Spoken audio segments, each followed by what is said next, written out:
Hello everyone, আসসালামু আলাইকুম। Welcome back to my channel. আমি ইয়াসমিন আছি তোমাদের সাথে।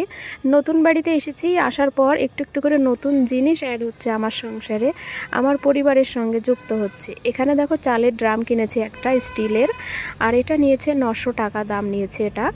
আর আমার মা বলেছিল এইভাবে পলিথিনের মধ্যে চাল রাখলে চালটা ভালো থাকে, সাদা সাদা হয়ে যায় না। এই পলিথিনটাও কিন্তু আমার মার বাড়ির।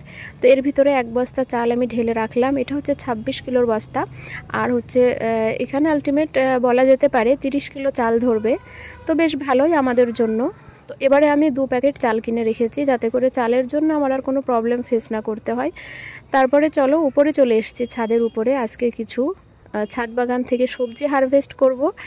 তো সেগুলো কি কি তুলবো চলো তোমাদের সঙ্গে শেয়ার করি। লাউ গাছটা ভীষণ বেড়ে যাচ্ছিল, তার ফলে আমি কি করেছি, আমি আর নাসরিন সেদিন এই জালটা টাঙিয়েছি উপর দিয়ে। এর উপরে খুব ভালোভাবে লাউয়ের ডগাগুলো এবার বেয়ে উঠবে। আর এই যে দেখো, এই লাউটা বড় হয়ে গেছে, এটা এখন আমি কাটবো।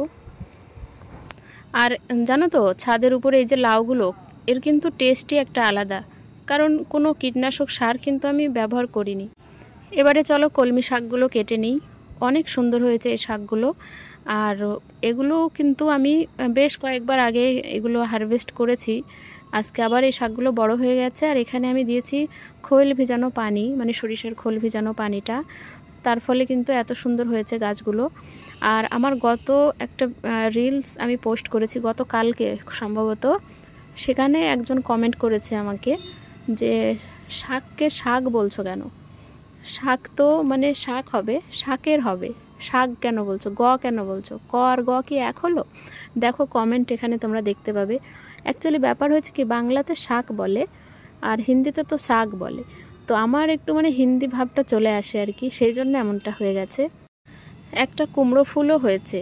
কুমড়ো ফুলটা যখন তুলছিলাম, ইয়াসিনের পাপার কথা মনে হচ্ছিল, কারণ ও এই কুমড়ো ফুলের বড়া খেতে ভীষণ পছন্দ করে। বেসন দিয়ে এটাকে পাকোড়া টাইপের বানাই। তো আমরা গত বছরে এই ফুলের পাকোড়াটা অনেক খেয়েছি। আর আমার পছন্দের শাকের ভিতরে এই যে সবুজ রঙের, এটা কিন্তু খুবই টেস্টি লাগে খেতে।